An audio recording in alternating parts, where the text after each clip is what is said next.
How can you not like Greek mythology? I mean... This shit is just gossip. Yeah. This is so juicy. It's ancient tea. Well, hello there, ladies. Well, hello there. Wow, hello. Happy Wednesday. Hi. Marvelous Wednesday, You indeed. look like Mother Earth. I think this will come out near the solstice. We'll be nearing true summer. So happy almost solstice, everybody. Happy almost summer solstice. From Mother Earth herself. Yeah. So beautiful. Go appreciate her for us wherever you are, after this yes. episode or during this episode. Could be a fun one to walk around and enjoy nature for. Interesting. Interesting. I wonder if it's Mother Earth.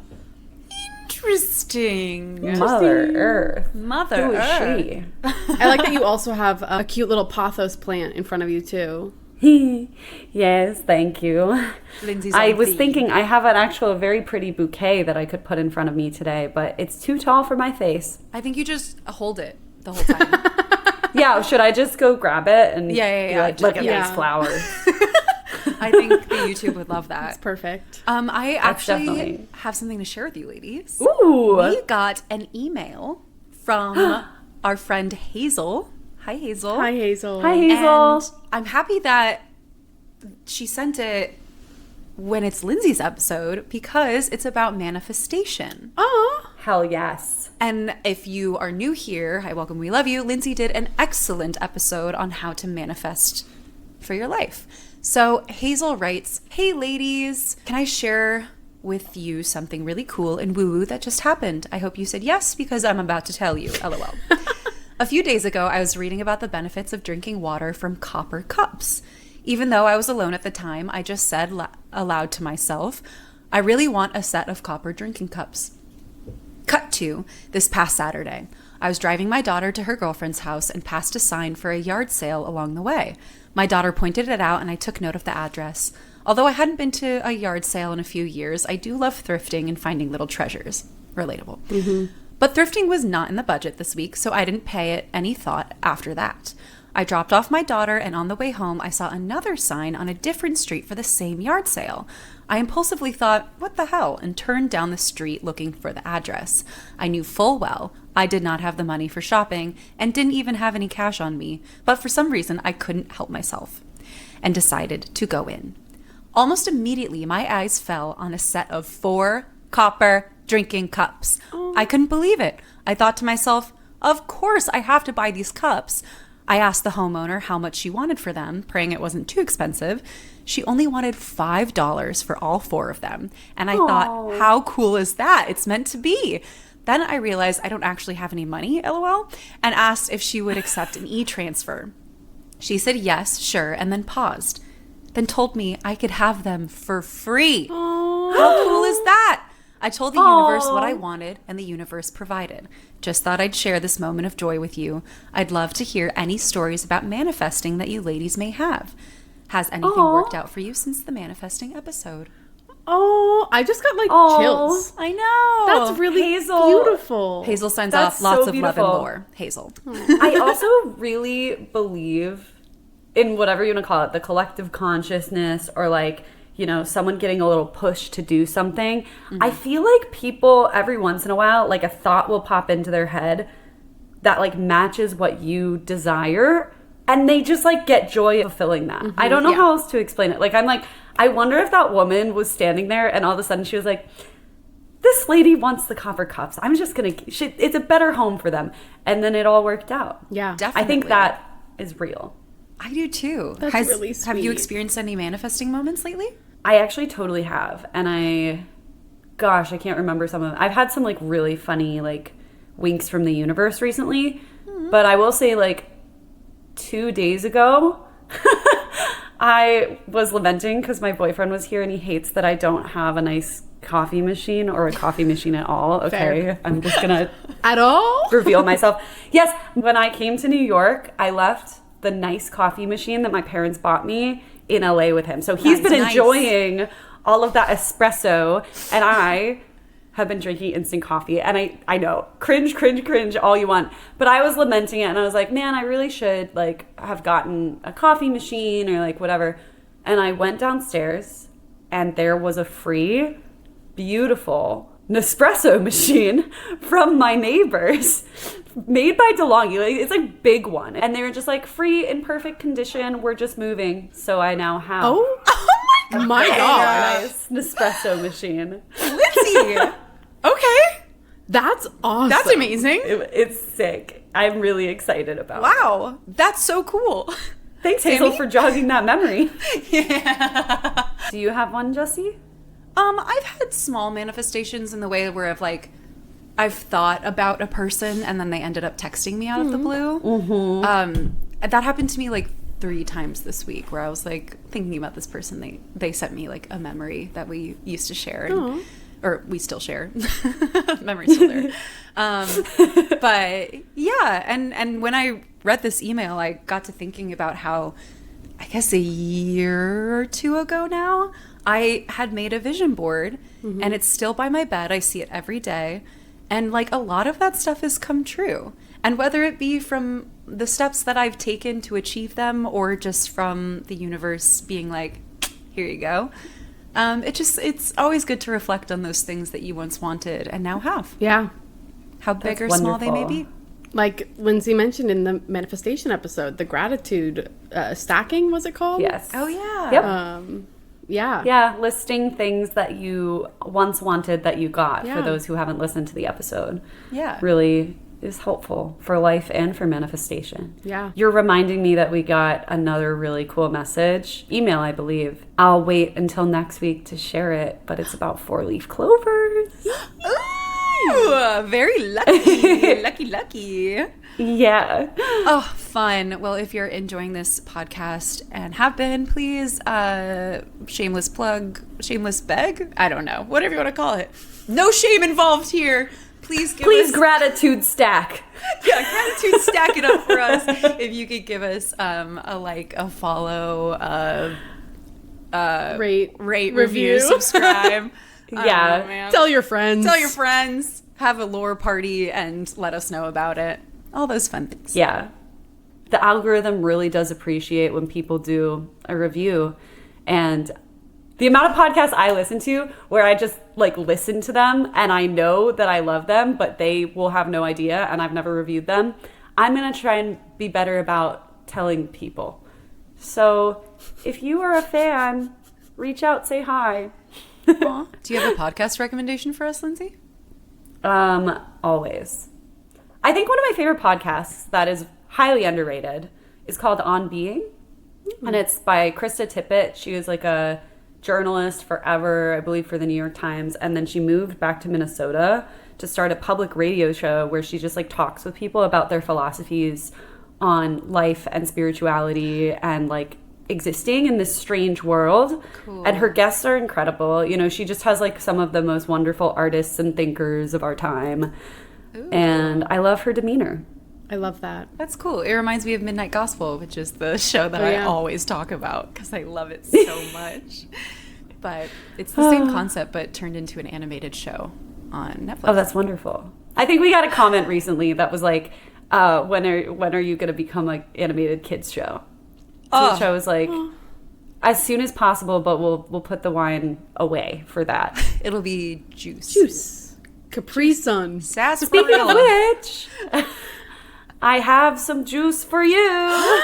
Oh, Juice! yay! Yay! And before I go get the juice, we play a game on this podcast. It is called Guess the Lore from the Poor. I've brought in a story today that Jessie and Sammy do not know, and they're going to guess based on the wine clues what it is. We're also going to do a little wine tasting, see if we can guess the notes, and then we'll be right back into it with the topic of the day, whatever that may be. And if you're not feeling like drinking, grab your water because it's almost summer. Hot. I like how she always says that as if people are drinking the wine. Yeah. Not like in their car. Please don't drink and drive. That is God, not. No. Take your tea. I have been doing an afternoon tea lately, and I really have been enjoying it. What's your tea of afternoon choice? What? I do an English breakfast because I Oh. still need that caffeine kick, but it's less, I guess, not that coffee's bad for you, but it's better for my system to do an afternoon tea. Nice. And I've been loving the ritual of it. I've been doing a mint tea sometimes. Oh, nice. Yeah. That was Tea Corner. Now we're going to wine corner. I love tea. But now I drink wine. Yeah. Here you go, ladies. Ooh. Assyrtiko, 2025 by Alexakis. Interesting. Ooh, it's got this like is stick pretty. figures in the front. What's the back say, Lindsay? It says, vine growers in Crete cultivate Assyrtiko, an indigenous variety in this 5,000-year-old viticultural region. Wow. And the Alexakis brothers source their Assyrtiko from high elevation vineyards where ancient wine presses have survived since the Bronze Age. The wine is tank fermented and aged sur lie for 3 months. Ooh. So I feel like this has got to be some sort of Greek myth. I agree. But what? You a Greek? Get it? Was that a pun? She said, I agree, and I said... Greek. I missed that. That's funny. That's good. And then you should have been like, no, I'm not a Greek. Sorry, can you write down the script for us Yeah, and then we'll yeah. get back to you? I should have given it to you. We'll get it right next time. Do you a Greek? Okay.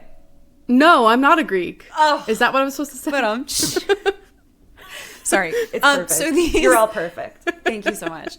It's giving Greek mythology. It's some type of Greek mythology, I'd be but shocked what? if it wasn't. Maybe from our conversation about Earth, I'm thinking like Demeter a little bit. I think that's it. 100% that's it. Yeah. There is another clue on this bottle, actually.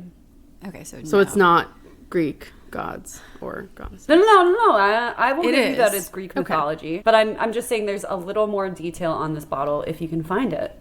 There is like a gold symbol at the top that has like 2 little wavy parts in it that are white. Yeah. I'm not sure what I don't know what it could be, but Oh, they kind of look like tentacles. they do. But I know that there are like... octopus type thing. Yeah. But I know that there is like an octopus wine out there. Well, maybe not where Lindsay is. That's true, because New York notoriously has less of... Octopus wines. Yeah. And why are you so fixated on if I need an octopus wine? Because Okay, there's an all right. octopus. Okay. Never mind. Hold on. One of the ideograms looks like a milk bottle. And has a little crescent moon on the top.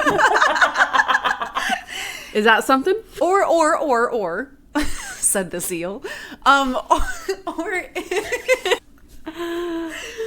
it's about like Alexander, The Great. Not. A real man. the real man It's the lore of. Well, check out where the wine might be from, from Crete Okay. which is, in Greece. well, yes. Hold on. Crete is the largest and most populous island of Greece. Great. I don't know, man. I feel dumb now. I do too. No, you are both so smart. I'm wondering if I should pour the lore and then just get into it. explain what I was thinking. Greece. Totally. Pick a guess for fun. Greek mythology is correct, so you're already right. Okay. I'm going to go with Jason and the Demeter. Golden Fleece. I'm going to go with, who's like the biggest Greek god?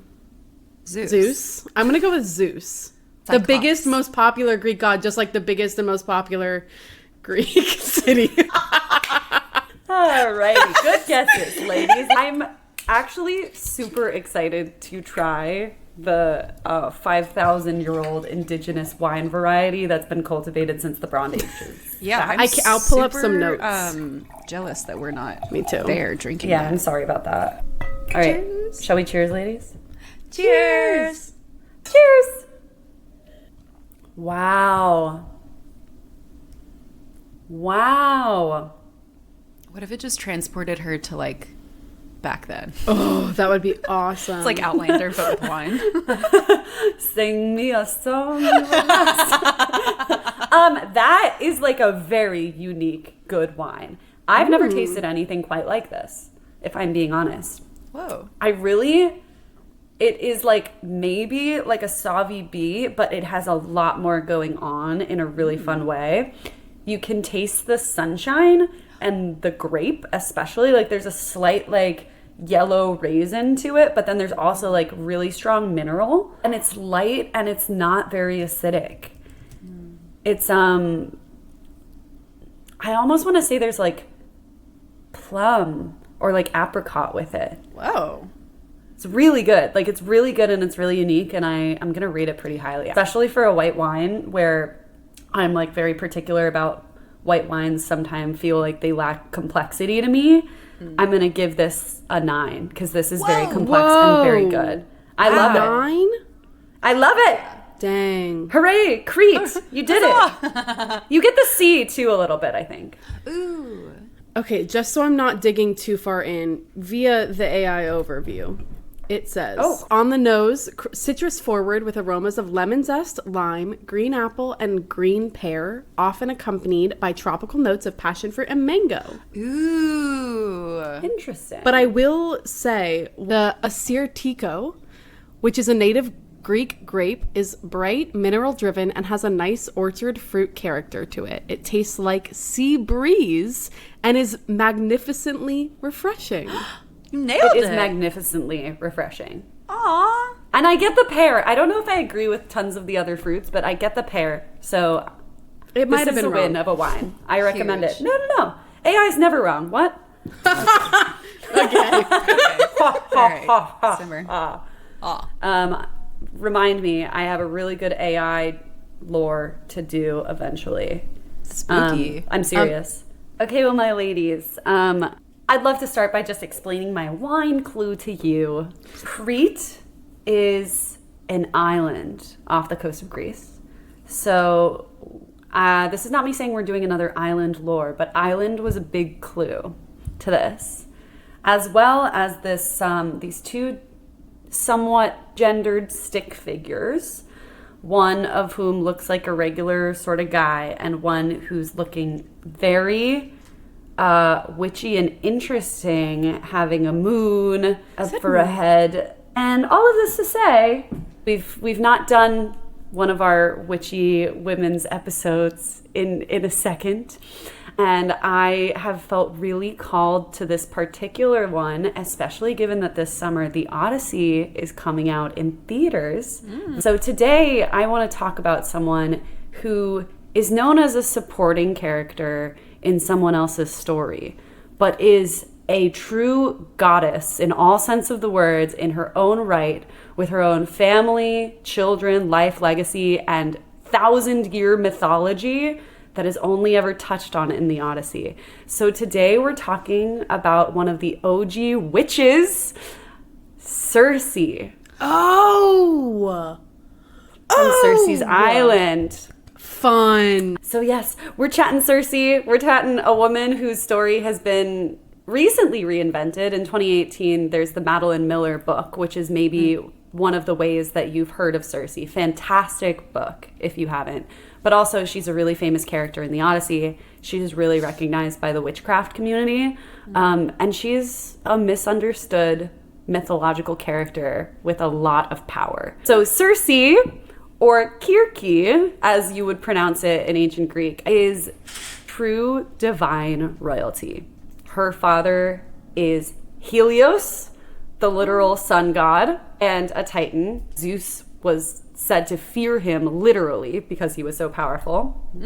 And her mother is Perse, who is an oceanid or a sea nymph known for their beauty and their connection to the sea. So she is a big deal. She's a powerful person who was born into a very powerful lineage of godhood. Godhood? I don't know. Her brother Aeetes is the keeper of the Golden Fleece in the Jason and the Argonauts stories. So I would say you kind of nailed that a little bit.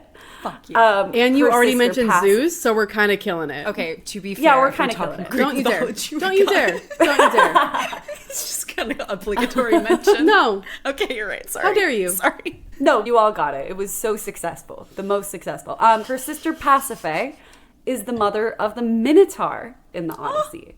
And her niece is Medea, one Whoa. of the most powerful sorceresses in mythology and also in theater, if you study I was gonna that. say Yeah. play Medea. Also, Sadie says hi. Oh, hi Sadie. My baby. I'll note that Circe or KIRKE was named, we believe, for the falcon or hawk. It's seen as the feminine form of Kyrkos, which means hawk or falcon, literally in ancient Greek. And this shows Circe's nature as sort of a female with an aggressive nature, but also it's said that her voice was somewhat hawkish and maybe unattractive. So that might have been part of the etymology, because you'll see Circe really has a lot of unrequited love. And I think it's a lack of love that kind of leads her to be more of a powerful, scary sorceress in many ways. But other two fascinating pieces of etymology. This name also is related to Kyrkos, which comes from circle or cycle. So there's like a very cyclical nature to Circe's power that we'll see later. And it's related to Kyrkis, the weaving shuttle, which connects her to a lot of famous Greek women characters like Penelope and the Odyssey. And she's actually introduced singing and weaving a web, which is thought of as like a form of feminine power that exists in a lot of these goddesses and female heroes. So she's like related to a lot of very cool things. Yeah. And it's said that when she was young, she had a lot of like inclination towards sorcery and wasn't necessarily super recognized by her family. She had siblings that were given kingdoms, but she was seemingly sort of the odd woman out. And perhaps because of this, she is possibly considered more ugly and strange than other gods around her. And this is especially something that Madeline Miller chooses to talk about. And she shows with the interest. hockey voice. This poor lady can't get Yeah. a break. And actually, before I go into all of this, I will say the sources that I'm using are obviously the Odyssey, but Circe's also super famous. She appears in the Argonautica, which is the retelling of Jason and the Argonauts by Apollonius. She appears in Ovid's Metamorphoses. Ooh. She appears in Virgil's Aeneid and Hesiod's Theogony. Wow. She's everywhere. In these sources as well, unfortunately, there is like a cycle of plays by Aeschylus, who's like a very famous Greek playwright, that have been lost to history. So we will never know. But again, she was a really famous character in ancient Greece. I can't wait till that gets found. Check your grandma's basement. Yep. For those Aeschylus plays, I'm sure they're there. I'm sure they're there. Check a mummy's mouth. Call that.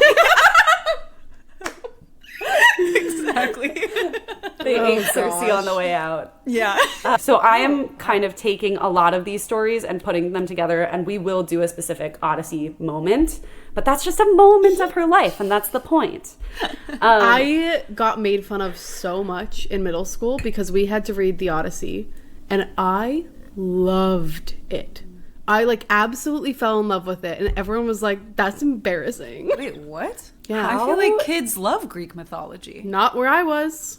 They did not you like went to it. school with losers. Yeah. I don't know why. I was like, crazy. but this is a really good story. That's It is a actually fantastic shocking. Yeah. story. So look at me now. Wow. Doing a lore podcast and talking about the Odyssey with very cool people. That's You all I have won, to say. Sammy. That's all I have to say. It's cool to like the Odyssey. It's cool to like the Odyssey. It's cool to like Greek mythology.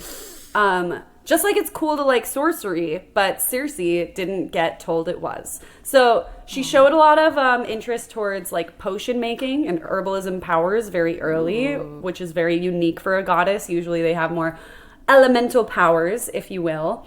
And it all sort of came to a head one day because of this guy named Glaucus. Picture this. Circe's had a somewhat lonely childhood. I don't know. She's an immortal being, so hard to say. But she falls in love with a mortal named Glaucus, who's a regular fisherman. Unclear whether Glaucus just finds the way to be immortal or if she gives him the tools to be immortal, but Glaucus ends up becoming an immortal sort of minor sea god character and joins her family and the kingdom of the gods. Circe's in love with him. And And one day, despite the fact that they seem close and she's in love, he comes to her and he asks her to do him a favor. And the favor that he asked for is he knows she's good at crafting potions. And he wants a love potion for someone else who would never have been interested in him if he weren't now a minor sea god. Her name is Scylla. She's a beautiful nymph. Sorry. As time. Literally.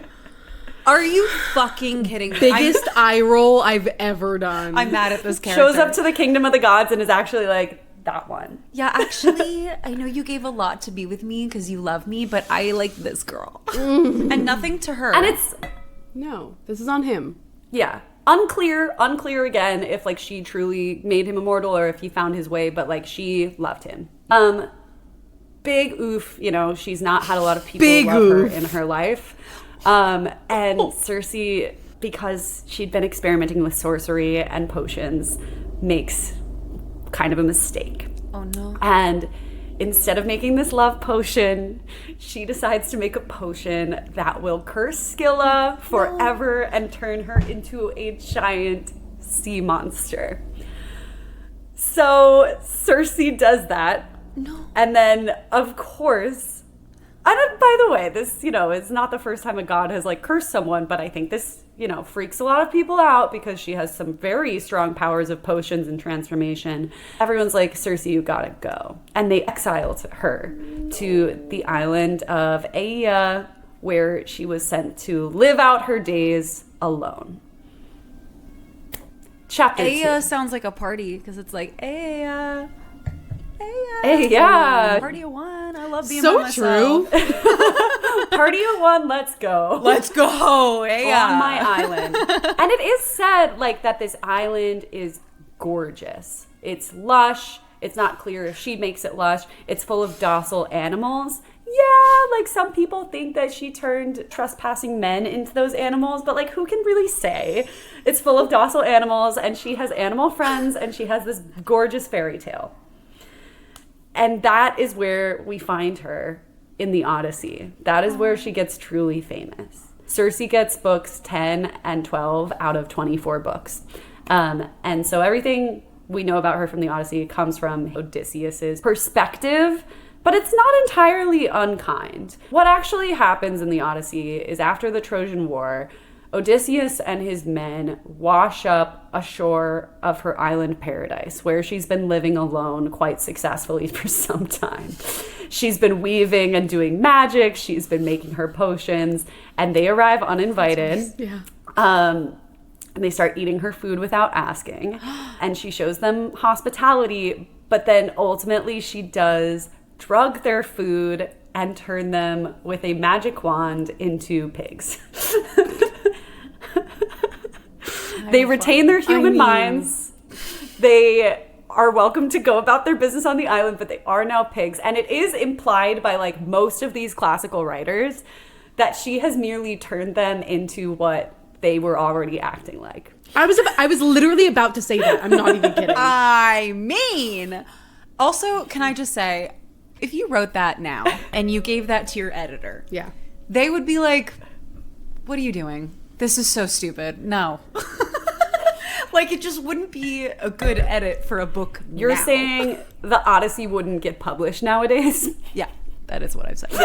And fight me in the comments. No, it's just the right amount of whimsy. Look, it caught the right moment in ancient history. Exactly. And look, it's a great time. It's a great book. But yeah, it's possible that the It's no editors would Colleen turn it away. Hoover. I'm just kidding. Like, where is the smut? I'm sorry. Yeah, where? Yeah, come on. Sorry, does she?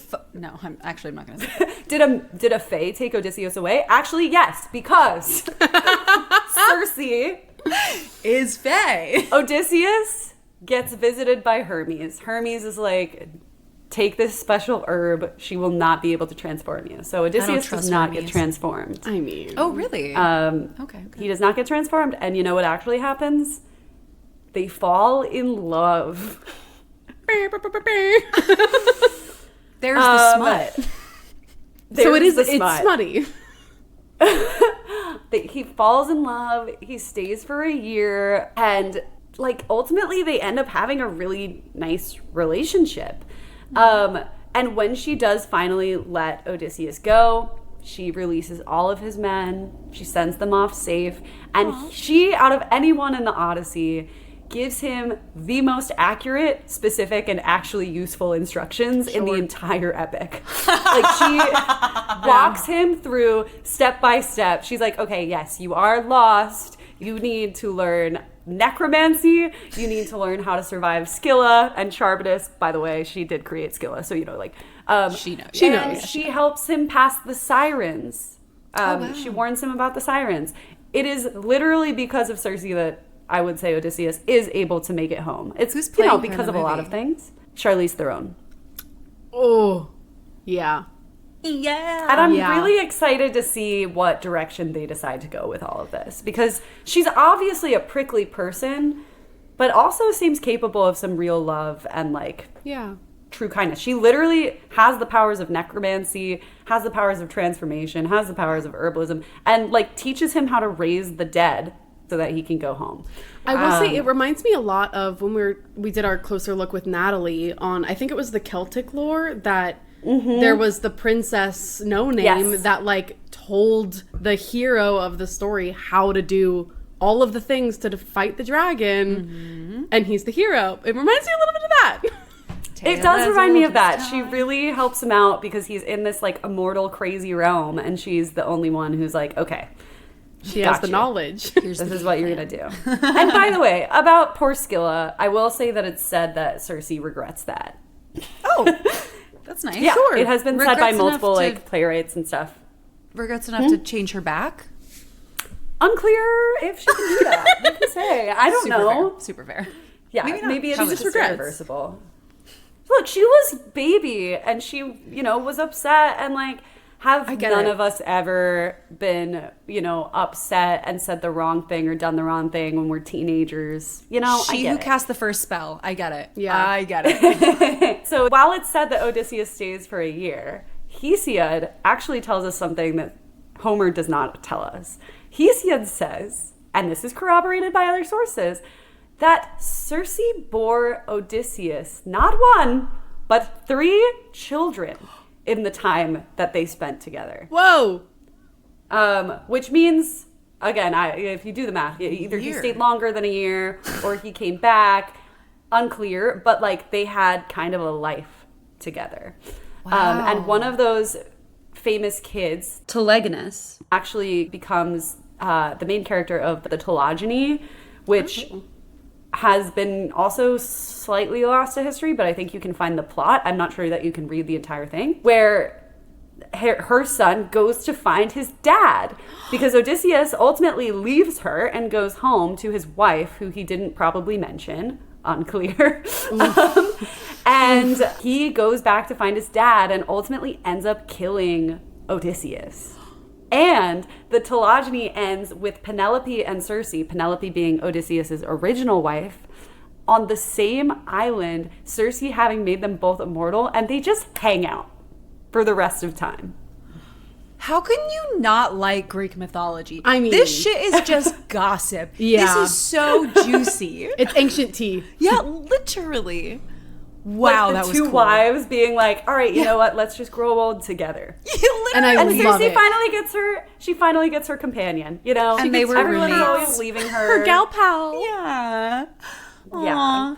Aw. So she does sort of get a happy ending in that, although I don't know how happy it can really be. It's a Greek, tragedy in many ways. The point is, Circe really appeals to, I think, a lot of women who see themselves in this character who's maybe too powerful for their own good, isn't really understood by their first family or first life, and ultimately ends up finding their own safer place and protecting it with all of their might. And I don't think from any of these stories that you can tell if Circe is really good or really bad, but I think you can tell she is very sovereign, and she's unlikely to let anyone come and bother her because she has the amount of power that she does. And that is why she's thought of by a lot of people in Wiccan and witchcraft traditions as one of the original witches. Some ancient traditions actually do make her out to be the daughter of Hecate, who is the goddess of witchcraft, rather than the daughter of Perse, the sea nymph. And we see Circe basically doing things that a lot of young witches or young women do,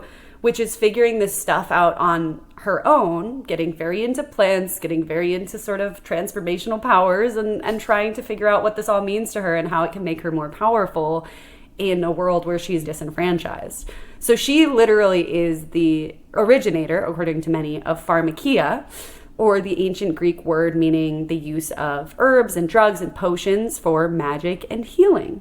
Wow. It's obviously the root word for our word now, pharmacy. According to Dioscorides, who was a physician in the 1st century CE, the herb that is tied most to Circe is called mandrake, to the point where he coined it Circe's root. Small doses of mandrake are hypnotic. Medium doses cause hallucination and frenzied state, and then high doses cause delirium, coma, and even death.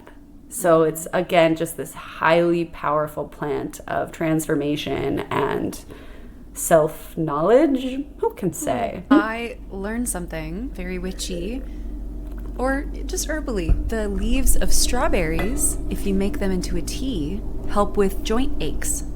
They're very healing for your body. Wow. So I want to start. That's very cool. And people say it tastes like strawberry tea. Oh. Which is really fun. Amazing. I love plants. It's a natural healing process. Especially it helps with inflammation. It's good if you have like arthritis. Yeah. It's good for healing. Gosh, plants are everything. They really are. Raspberry all we leaf needed. tea is pretty widely used as well. I think for more like period/labor issues for women, depending on the amount that you use. But raspberry leaf tea is very good for the feminine cycles. I just love it. I love it so much. And Circe sort of started our tradition of this. I'll also say properly used mandrake can also help with sleeplessness and prevent pain. And that's what it was used medicinally for forever. Even better, the wand that Circe uses when she transforms these men into pigs in the Odyssey is thought of as the first magic wand used in Western history and books. Whoa. Which, by the way, I have on my list to do a magic wand episode because that would be really fun to track. Now that has me thinking of like, what is the point of a magic wand? Like because the magic is coming from you. It's not coming from the wand, right? In some cases. I guess. From what I quickly read, it is thought that like even prehistoric humans were using like sticks and stones and shells to direct energy. And so maybe the wand is a way of directing that energy. Yeah. It's still coming from you, but it's like it's focusing things. Interesting. And in modern paganism and Wicca, Circe is like venerated, she's talked to, she's worshipped, and she's sort of thought of this like goddess, mother goddess of especially herbalism, but also of like unbridled power and sovereignty. Circe in media has come up over and over and over again, but I just want to mention two incredible women that are sort of rewriting the tradition of Greek mythology in general right now.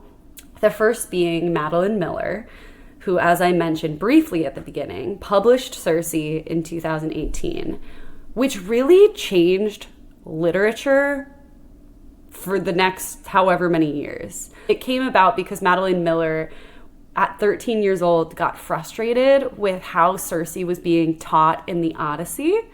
She felt there was possibly more to the story, and she felt that the language surrounding the female characters, but specifically Circe, felt disempowering. And I've been thinking a lot about what disempowering means, or what disempowerment means, because we'll see a lot of women are revisiting these myths in general to sort of retell them. What Madeline Miller does in Circe, which is totally worth looking into, she doesn't make her this like completely sympathetic character who's right all the time, but it is really the difference between language allowing people agency and showing why they're doing the thing that they're doing for their own, power, as opposed to just seeing, that's a witch, not explaining how she got there, not explaining what any of those actions mean, and leaving it sort of passive and more observed than showing what the story and progression actually is. So I feel like that's a really cool version of like empowerment. I feel like when we talk about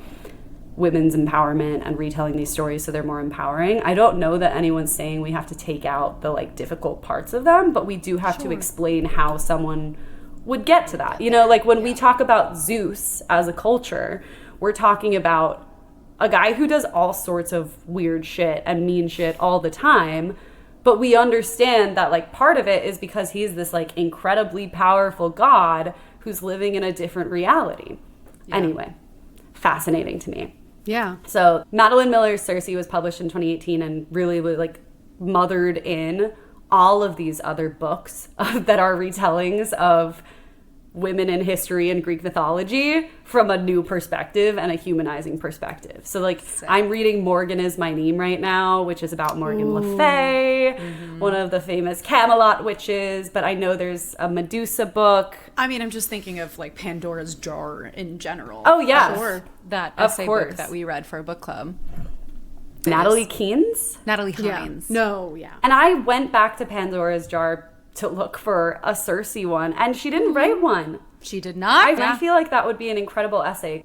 So at the same time in 2017, and some people speculate that a lot of this happened at the same time with the cultural wave of Me Too and the cultural wave of women wanting to take back the narrative in many ways. Emily Wilson released a new translation of the Odyssey that has since become the default in many schools. It's not the one we read when we were kids. Yeah. Emily Wilson's thesis is that Homer actually got distorted over and over again in translations, and that ended up changing things to match more modern culture, and it actually added more misogyny and less complication, and so she retranslated it with the goal of being much closer to what Homer actually wrote. So the one example I can think of off the top of my head is that Odysseus is described as a man in previous versions, especially in English, but her translation actually changes the word slightly to be he's described as a complicated man. Interesting. She tries really hard to be more accurate to what the ancient beliefs were. And in that, it's said that a lot of the female characters are much more empowered, humanized, and there's more going on. But there are also a lot of like second order effects. So the Emily Wilson Odyssey is something I want to check out. I'm very curious about it. It also goes to what we were talking about, like what does virgin mean in like the Bible? Like virgin. Oh my gosh, get a load of this. Celibate. It didn't mean not having slept with anyone. It was a independent woman, right? Yeah. So according to TikTok at least, but I did go and research this.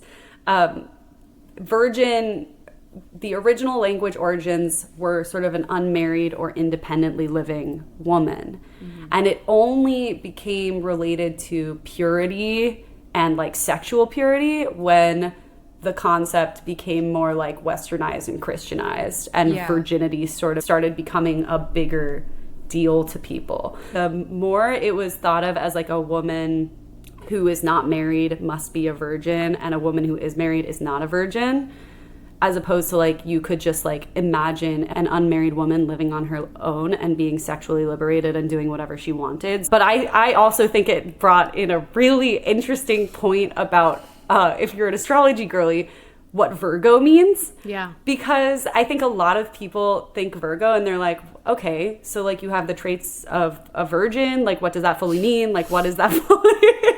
It's one of the harder ones to conceptualize. And I had always thought of it as like the spirit of a younger woman, just like we've been talking about in terms of like this unmarried young women. But it actually turns out that maybe it had more to do with someone being single and independent. A single and independent woman at any age exercising her own power to be liberated, and has nothing to do with sexual status at all. Isn't that weird? Which makes so much sense for the fucking stars. It just makes sense. Yeah. It's amazing. Anyway. It reminds me of Artemis in Greek mythology and the understanding of Artemis in general. Yes, because a lot of people are like, Artemis is a virgin. She's never been touched by a man, all of this stuff. And she had a lot of women who followed her, were thought to be virgins and all of that. And it makes me wonder if there was an earlier version of her that is simply an independent woman. Yeah. And she could be sleeping with people. She could be in love with people. She could not. Who knows? But like, it's not predicated on that. I wouldn't doubt who that knows? there is. Was like lesbianism okay in like Greek mythology? Because I know like gods usually sleep with whoever, right? Like, God sleep with whoever. None of us are the authority on this. No. I know for sure that like homosexual relationships between men were more common in ancient Greece and ancient Rome. That's yeah. I agree. But I don't know that lesbian relationships were as visible or okay. I've also always sort of thought as Artemis as like a queer icon. Oh yeah. Yeah. I think she has that connotation to a lot of people. Yeah. Yeah, for sure. Which also like gives way to like the virgin / independent. You know, she's just like not requiring man. Yeah. yeah. Yeah. Obviously, like there's Sappho, right? Who, Yeah. The famous ancient Greek poet who kind of like gave rise to the Sapphic movement, and she wrote a lot about women and love. But yeah, I don't know what the actual social rules were surrounding that. I'd be fascinated, and perhaps we'll bring that back next episode. Maybe. But all of this to say, to wrap this up about Circe, I just think she's an incredibly powerful story of like a goddess in her own right who has maybe been dialed down to a side character in a really famous story. Yeah. And it's really exciting me to be able to know the full story. And she seems awesome, and she seems like she has a real place among both the Greek mythology community and the witchcraft community, both of which we love deeply. So I'll leave you with this. Circe will soon be famous again. This movie is coming. Christopher Nolan has, funny if you listen to this after the fact, but we don't know what the movie's going to be like, and I'm very curious and I'm very excited to see it. But I want to remind us all that she was living a very extraordinary myth and story long before Odysseus arrived on her island and long after he left. And there she is. Great episode. There she is. Gosh, these things just tickle my fancy. Like, I think my favorite genre, one of my favorite genres of story is taking the side character and like exploring their life. Yep. Because it's so true. They have a life. Mm-hmm. We're not just like tracking Odysseus like we are tracking Odysseus. Yeah. But like they're bigger than just a little blip. Yeah, and especially a lot of these are male-centered stories, which like nothing wrong with that.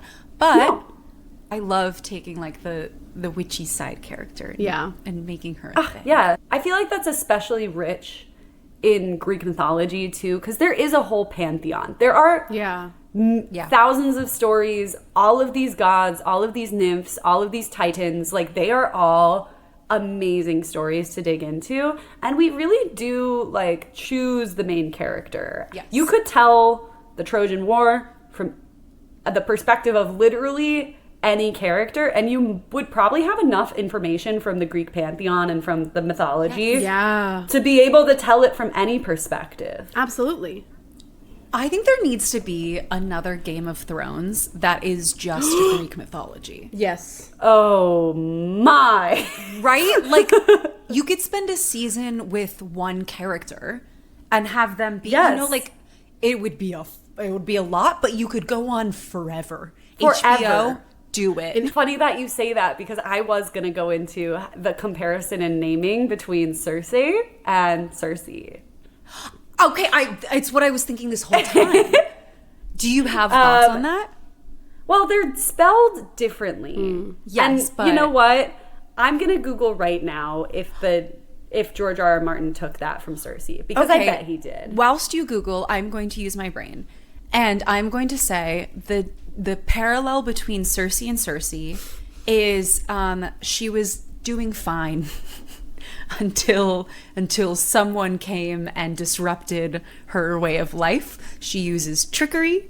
She crafts her own quote unquote potions. She fell in love with her brother, but that could translate to Odysseus. Turns everyone else into pigs. I don't know. Stop me, please. Okay.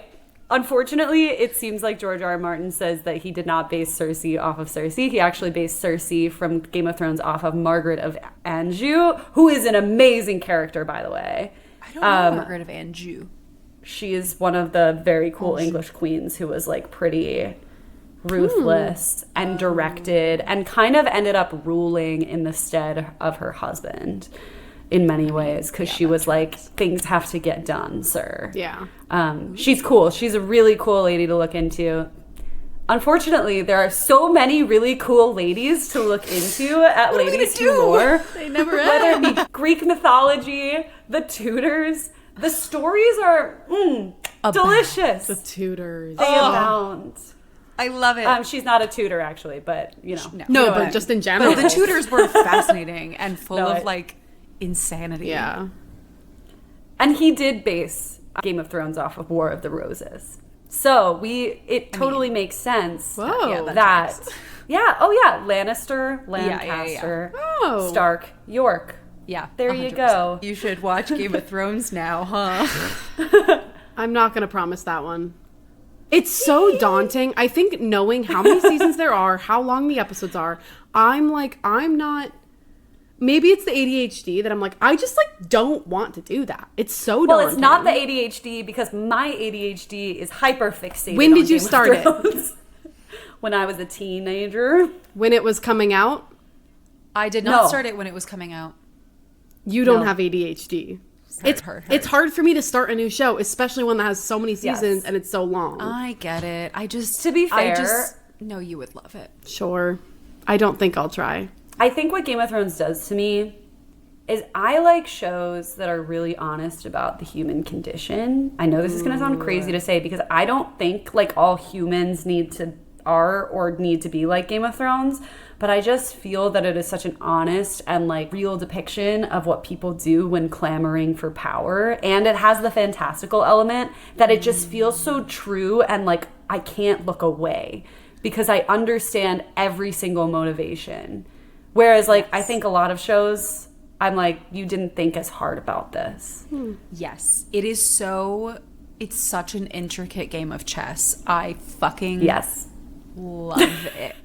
I love it. And I love that for you. I know. And for everyone that I just loves want it. And you I'm to love so the things sorry. that I love. And that's okay that you don't. Hey, did you ladies watch Vampire Diaries? Give I think us that's all the time we have today. one more episode. Yeah, one more episode. You don't get to cut off my episode just because you don't want to admit that you don't have a crush on Damon Salvatore yet. It's fine. I'm hiding behind my wine understand. glass. You know what? We'll watch it this week. Yes. We will. And next Hey, episode, we will have it. Yeah. We will follow through. Ladies who follow through. If we don't watch it, you get to figure out some sort of punishment. Yep. Punishment? You know, lightly used. What if my slap on the punishment wrist. is making Sammy watch Game of Thrones? But that's She only would a never do punishment that. for me, not Jesse. We'll have to watch The Notebook finally. But I'm here for what you're saying. That's a good punishment. Thank you. It's also a great movie. I was going to say, I fear that is actually all the time we have. I agree. But I think we should all leave with the mission of getting some ancient Greek mythology Game of Thrones series going, because that seems like a no. Well, hopefully that's what the Odyssey is. I but I am want a optimistic and series. interested in this movie. What? I want a series. I guess we'll the write it. ladies who lore will have to make it. Once again, Oh, it no. falls to us. Ugh. What a bummer. Lore rests heavy on thy shoulders. All right. All right, I'm shall ready. we sing with a bird's squawky voice that makes people find us unattractive, and yet we have all the power in the world? Yes. All right. I love you, ladies. I love you too. 3, 2, 1.